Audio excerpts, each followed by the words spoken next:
تزک یوسفی۔ ایک زمانے میں دستور تھا کہ امراء و رؤساء عمارت تعمیر کراتے تو اس کی نیو میں اپنی حیثیت و مرتبے کے مطابق کوئی قیمتی چیز رکھ دیا کرتے تھے۔ نواب واجد علی شاہ اپنی ایک منہ چڑی بیگم معشوق محل سے آزردہ ہوئے تو اس کی حویلی ڈھا کر ایک نئی عمارت تعمیر کرائی۔ معشوق محل ذات کی ڈومنی تھی، اس نسبت سے اس کی تذلیل و تضحیک کے لیے نیو میں طبلہ سارنگی رکھوا دیے۔ میں نے اس کتاب کی بنیاد اپنی ذات پر رکھی ہے، جس سے ایک مدت سے آزردہ خاطر ہوں کہ پیشہ سمجھے تھے جسے ہو گئی وہ ذات اپنی۔ کم و بیش 20 سال پرانی یادوں اور باتوں کی یہ پہلی قسط 1972 میں مکمل ہو گئی تھی۔ یاد پڑتا ہے کہ اس کے 2 باب 1971 میں موم بتی کی روشنی میں ان راتوں میں لکھے گئے جب کراچی پر مسلسل بمباری ہو رہی تھی اور راکٹوں اور ایک ایک گنز کے گولوں نے آسمان پر آتشی جال سا بن رکھا تھا۔ ہماری تاریخ کا ایک خون چکاں باب رقم ہو رہا تھا۔ ہجوم کار اور طبیعت کی بے لطفی نے 3 سال تک نظر ثانی کی اجازت نہ دی۔ ستمبر 1975 میں جب معدے سے خون آنے لگا اور 1.5 مہینے تک نقل و حرکت بستر کے حدود اربع تک محدود ہو کر رہ گئی تو بارے یکسو ہو کر زندگی کی نعمتوں کا شمار و شکر ادا کرنے کی سعادت نصیب ہوئی۔ مسودے پر نظر ثانی کا مرحلہ بھی لیٹے لیٹے طے ہو گیا۔ اپنی تحریر کی کاٹ چھانٹ کرنے اور حشو و زوائد نکالنے کا مسئلہ بڑا ٹیڑھا ہوتا ہے۔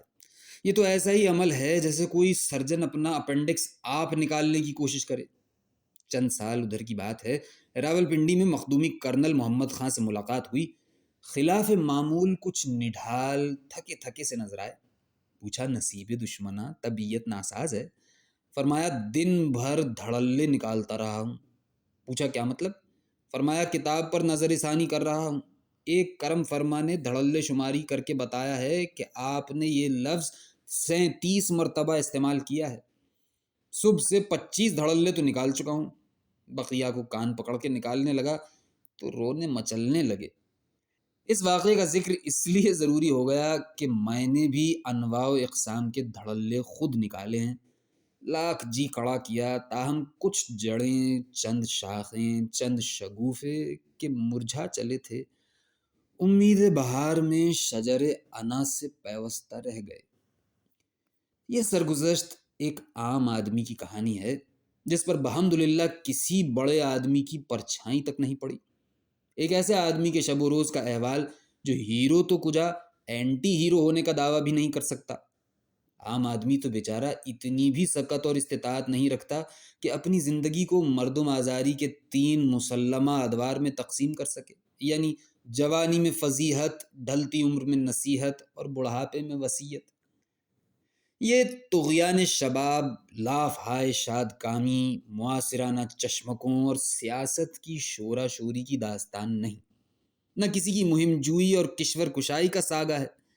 بھائی ہما میں خود کو سکندر اعظم سے زیادہ خوش نصیب و کامراں سمجھتا ہوں، اس لیے کہ میں زندہ ہوں، میری ایک سانس کی بادشاہت ابھی باقی ہے۔ نہا خانہ دل کی ہیرو گیلری پر نگاہ کی تو کسی کی رمق تک اپنی ذات میں نظر نہ آئی۔ ہنری اشتم، سیمیول جانسن، گوتم بدھ، فالسٹاف، بابر، غالب، پکوک، بچے، امیر خسرو۔ ہاں ذہن پر ذرا زور ڈالا تو بعض مشاہیر کے جن چیدہ چیدہ اوصاف اور شباہتوں کا اپنی ذات میں جمگھٹا نظر آیا، کاش وہ نہ ہوتی تو زندگی سنور جاتی۔ مثلا نپولین کا قد، جولیس سیزر کا چٹیل سر، جینا لولو بریجیڈے کا وزن، سیمیول جانسن کی بینائی، ناک بالکل قلوپترا کی مانند کہ اگر 1/12 انچ بھی چھوٹی ہوتی تو اس دکھیا کا شمار بدصورتوں میں اور اپنا خوبصورتوں میں ہوتا۔ عمر وہی جو شیکسپیئر کی انتقال کے وقت تھی۔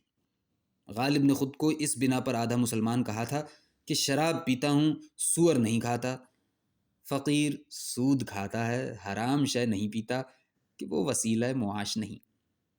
حضرت موسیٰ کی امت نے تو سونے کے بچڑے کی صرف پرستش ہی کی تھی، ہم تو اس سے افزائش نسل کا کام بھی لینے لگے ہیں۔ سود پر روپیہ چلانا انسان کا دوسرا قدیم ترین پیشہ ہے۔ اس کے بارے میں کم از کم اردو میں ابھی تک کچھ نہیں لکھا گیا۔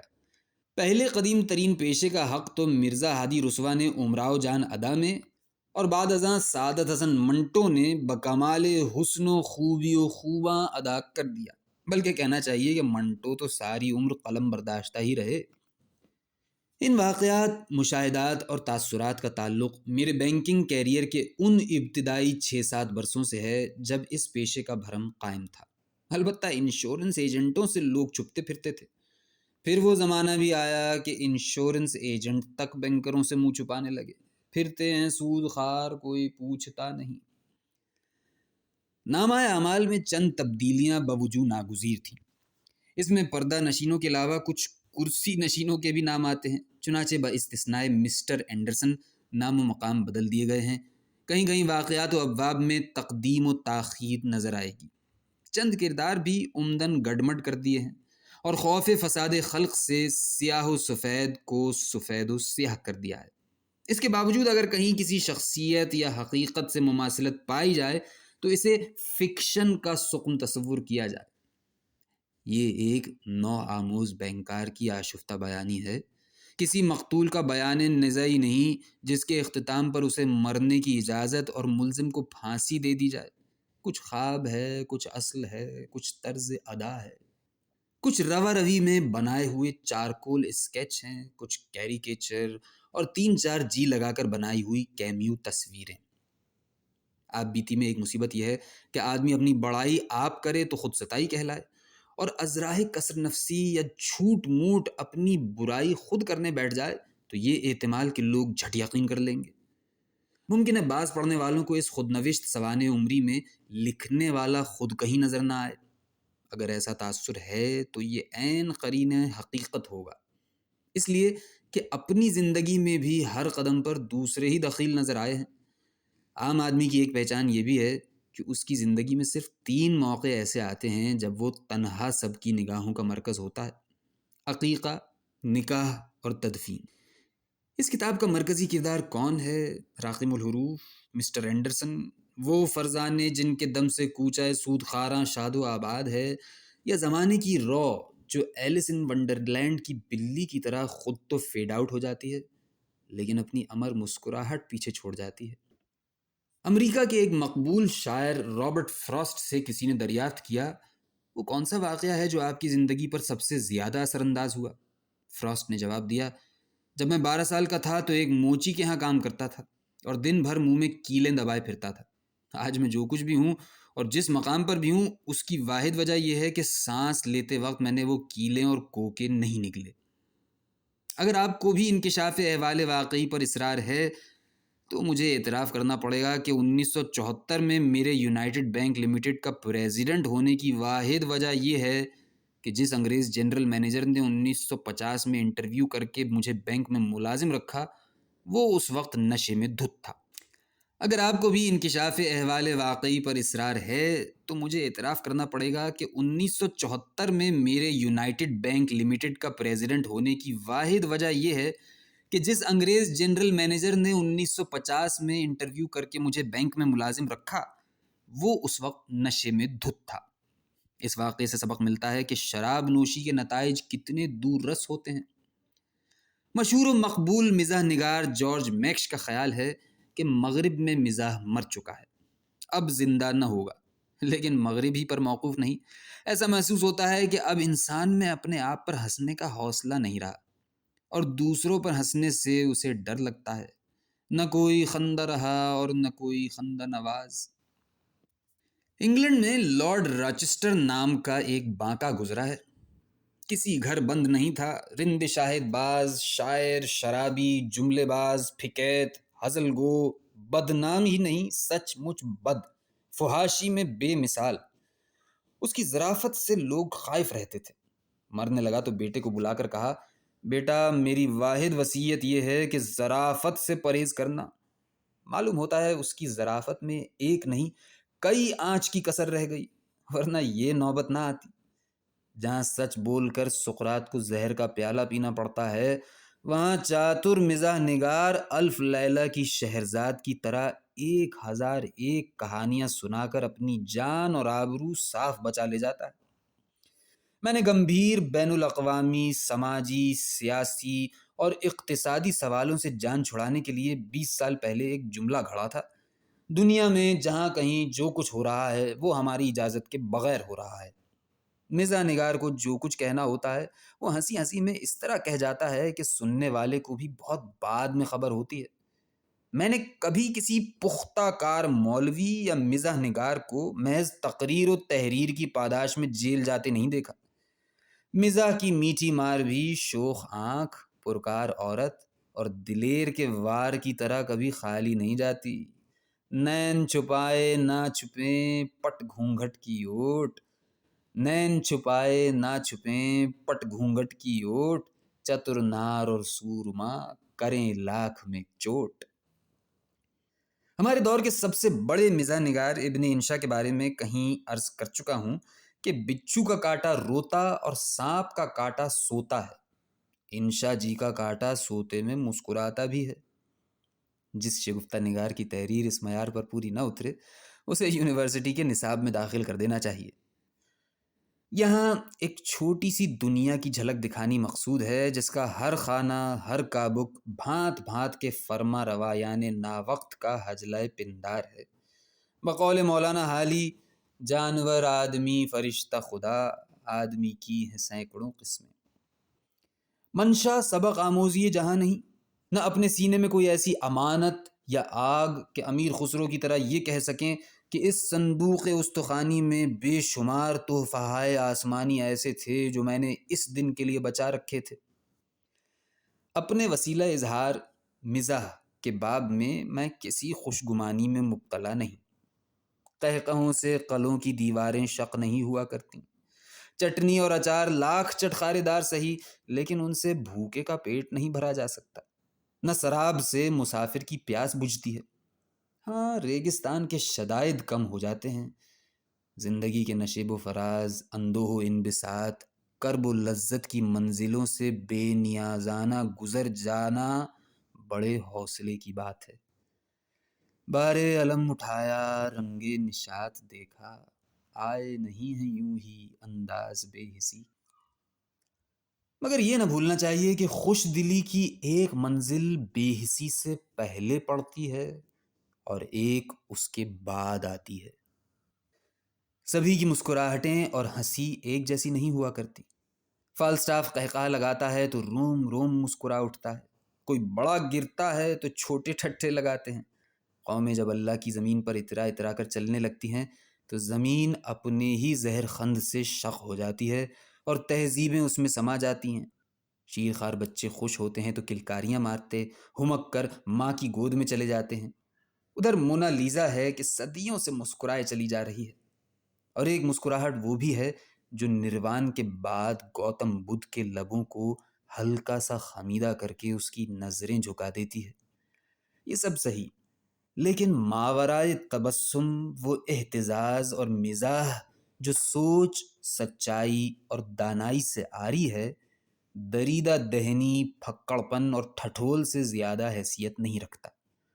زر، زن، زمین اور زبان کی دنیا یک رخوں، یک چشموں کی دنیا ہے، مگر تتلی کی سینکڑوں آنکھیں ہوتی ہیں اور وہ ان سب کی مجموعی مدد سے دیکھتی ہے۔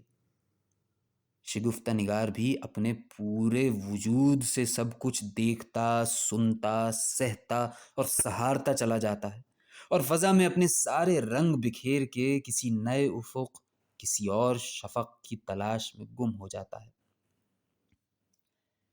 پہلی کتاب چراغ تلے پر نظر ثالث جناب شاہد احمد دہلوی مرحوم نے کی تھی، نظر ثانی گھر کے سینسر نے کی تھی، چنانچہ کتاب بھی سوکھ کے آدھی رہ گئی۔ دوسری کتاب خاکم بدہن پر جناب شان الحق حقی نے نظر ثانی فرمائی۔ شاہد احمد دہلوی کی طرح وہ بھی وہاں کے نہیں پواں کے نکالے ہوئے تو ہیں۔ خیال آیا کہ تیسری کتاب کا ذائقہ بدلنے کی خاطر اس دفعہ کیوں نہ کسی لکھنوی اہل زبان سے اصلاح کے بہانے چھیڑ چھاڑ کا آغاز کیا جائے۔ یہ تو میں بھی ٹھیٹھ اہل زبان ہوں، بشرطے کہ زبان سے مراد مارواڑی زبان ہو۔ چنانچہ محب گرامی جناب محمد عبد الجمیل صاحب سے رجوع کیا، جن کے جد اعلیٰ مولانا فضل حق خیرآبادی غالب کا دیوان مرتب کرتے وقت 20 اشعار حذف کر کے پروفیسروں اور ریسرچ اسکالروں کے مستقل روزگار کا بندوبست فرما گئے۔ جمیل صاحب نے میری زبان کے ساتھ لگے ہاتھوں جوانی کا بھی جائزہ لے ڈالا اور انہیں بالترتیب داغدار اور بے داغ پا کر اپنی مایوسی کا اظہار کیا۔ فرمایا کہ ترتیب اگر الٹی ہوتی تو کیا بات تھی۔ مسودے کے کچھ حصے پڑھ کر فرمایا، ایسا لگتا ہے کہ کچھ کوائف آپ نے صیغہ راز میں رکھے ہیں، مثلاً یہی کہ کب اور کہاں پیدا ہوئے۔ 1 محرم کو 7واں سا، ٹونک راجستھان میں، جہاں کے خربوزے اور چکو باز مشہور ہیں۔ خاندان، تاریخ اور جائے ولادت کے انتخاب میں میرا ووٹ نہیں لیا گیا تھا۔ پکڑے جاتے ہیں بزرگوں کے کیے پر ناحق۔ آبائی مسکن جے پور، تعلیم جے پور، آگرے اور علی گڑھ میں ہوئی اور عمر عزیز کا بیشتر حصہ کراچی میں گزرا۔ شہروں کے انتخاب نے رسوا کیا مجھے۔ زندگی میں وہ کون سی پہلی ایکٹریس تھی جس پر آپ جی جان سے فریفتہ ہوئے؟ آپ اس بہانے میرا سن پیدائش معلوم کرنا چاہتے ہیں؟ نشے اور سوانح حیات میں بھی جو نہ کھلے اس سے ڈرنا چاہیے، کچھ تو کھلیے۔ پسندیدہ رنگ، پسندیدہ خوشبو، پسندیدہ حسن وغیرہ وغیرہ۔ سبھی رنگ پسند ہیں، 100 کے نوٹوں کے رنگ بدلتے رہتے ہیں۔ تیز مہکار چہکار نہیں بھاتی۔ رات کی رانیاں 2 قسم کی، دور کسی اور کے آنگن ہی سے مہک دیتی اچھی لگتی ہیں۔ جہاں تک حسن کا تعلق ہے وغیرہ وغیرہ پسند ہے۔ اپنا تازہ ترین فوٹو شامل کتاب کرنے میں تأمل تھا تو کم از کم حلیہ ہی بیان کر دیتے۔ آئینہ دیکھتا ہوں تو قادر مطلق کی سنائی پر جو ایمان ہے وہ کبھی کبھی متزلزل ہو جاتا ہے۔ خاندان اور بچپن کے حالات پر بھی آپ نے روشنی نہیں ڈالی، حد یہ کہ بینک کا نام تک نہیں بتایا۔ ایک چشمدید واقعہ آپ کو سناتا ہوں۔ اس صدی کی 3ری دہائی میں ایک خاتون نے جو اردو میں معمولی شد بدھ رکھتی تھیں، اس زمانے کا مقبول عام ناول شوکت آرا بیگم پڑھا، جس کی ہیروئن کا نام شوکت آرا اور معاون کردار کا نام فردوس تھا۔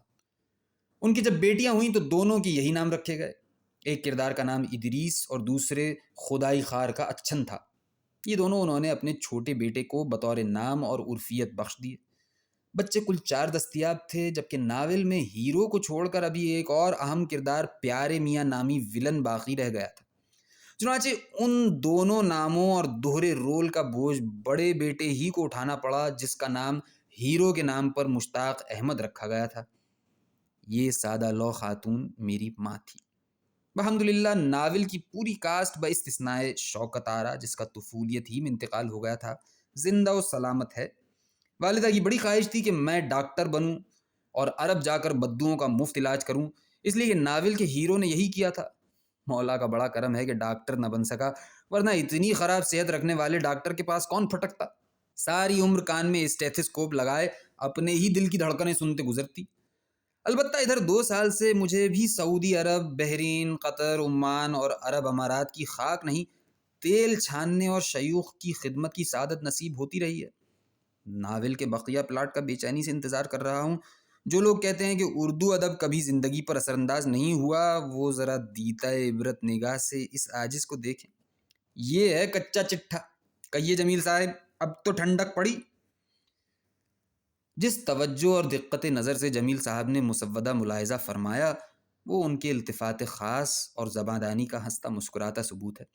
مثلاً پہلے باب میں میں نے لکھا ہے کہ سردی سے بچے اپنی بتیسی بجاتے ہیں۔ بتیسی کو قلم زد کرتے ہوئے فرمایا، یہ آپ نے کیا لکھ دیا؟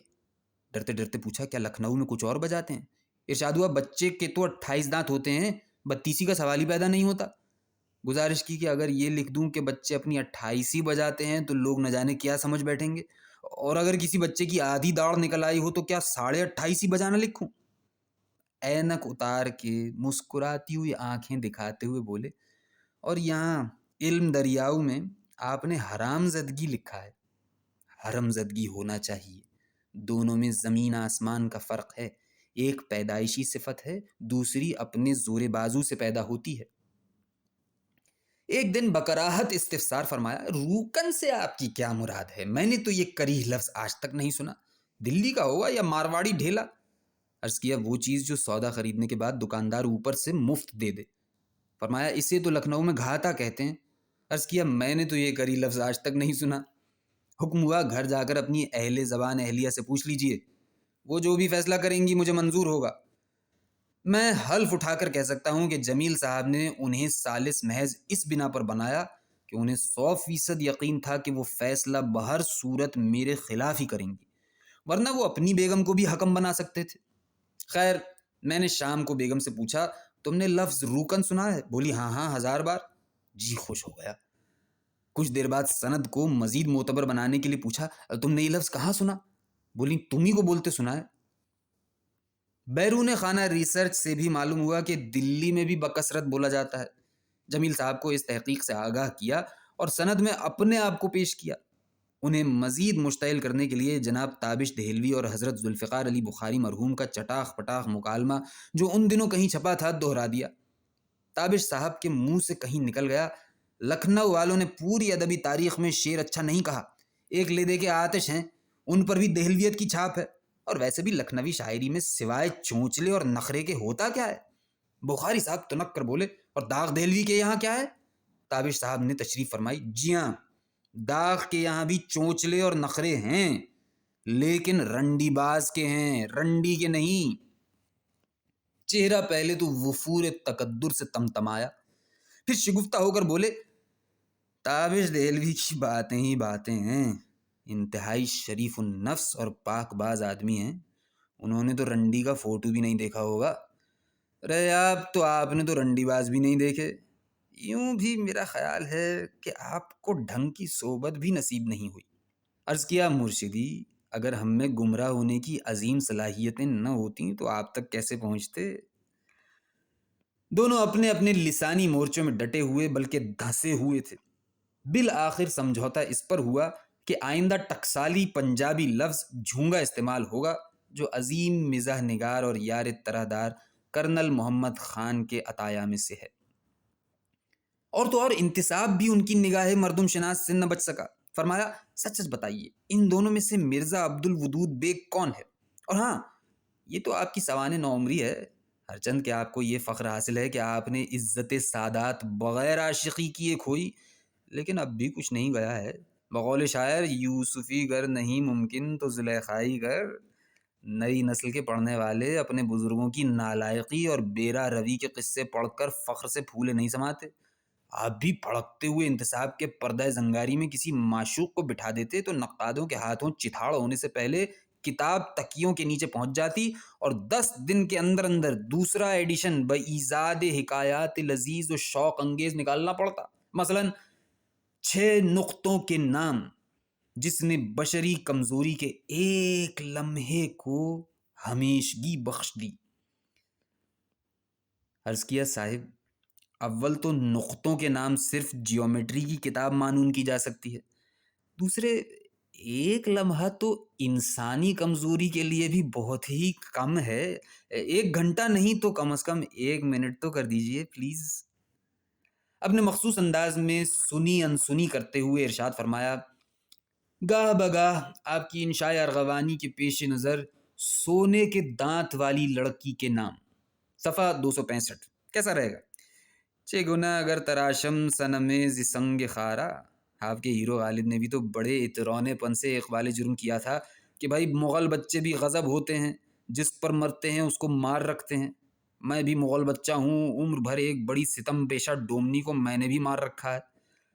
عذر کیا، مگر میں تو مغل نہیں ہوں۔ بولے کوئی مذائقہ نہیں، بچے تو ابھی تک ہیں۔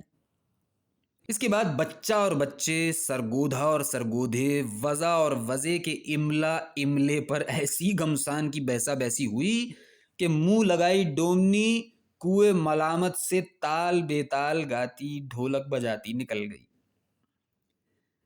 کتابت کا مرحلہ آیا تو پہلے لاہور کے ایک صاحب طرز نفاست پسند درویش منش خطاط سے رجوع کیا، 2-3 دفعہ درخواست کی تو سکوت فرمایا، 4تھی مرتبہ ارشاد فرمایا، شکریہ، 50 روپے فی صفحہ اجرت سے کوئی فرق نہیں پڑتا، فقیر صرف مفید و مذہبی تصانیف کی کتابت کرتا ہے۔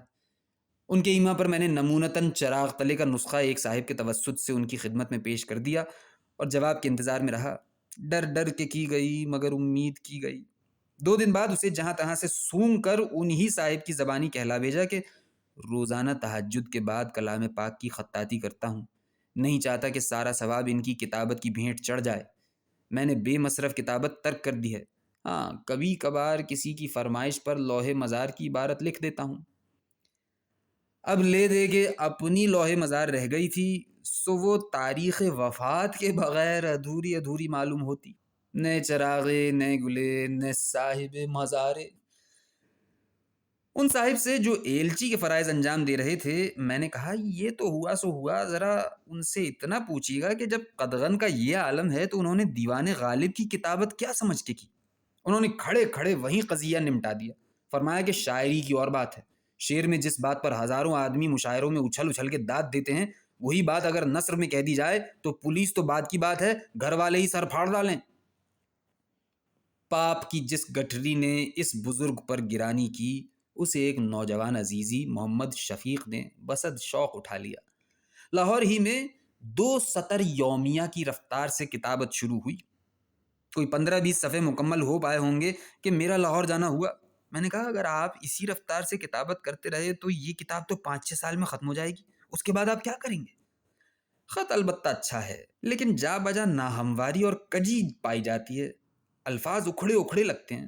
بولے لکھتے میں ہنسی آ جائے تو قلم میں لرزش پیدا ہو جاتی ہے، جو اس سے غیر دلچسپ ہیں وہ نہایت عمدہ لکھے گئے ہیں، بہت کافی ہیں، بے شک کسی کو دکھا لیں۔ میں نے کہا برخوردار اگر ایسا ہی ہے تو پہلے مسودہ پڑھ کر ہنس لیا کرو، پھر یکسوئی کے ساتھ ہاتھ جما کر کتابت کرو۔ کہنے لگے جناب محنتانہ صرف لکھنے کا طے ہوا ہے، عدیم الفرصت آدمی ہوں، میری شادی ہوئے ابھی 1 مہینہ بھی نہیں ہوا۔ حاشیے میں لکھا ہے عذر شرعی۔ یہ بات پرانی ہوئی، سدرہ بی بی اب ماشاءاللہ 2 مہینے کی ہو گئی ہے۔ اطلاع عرض ہے محمد شفیق، شفق رقم، لاہور، 20 مارچ 1976۔ نوٹ: یہ پہلے ایڈیشن کا مقدمہ ہے جس کی خطاطی جناب محمد شفیق نے کی تھی، موجودہ ایڈیشن نوری نستعلیق میں ہے۔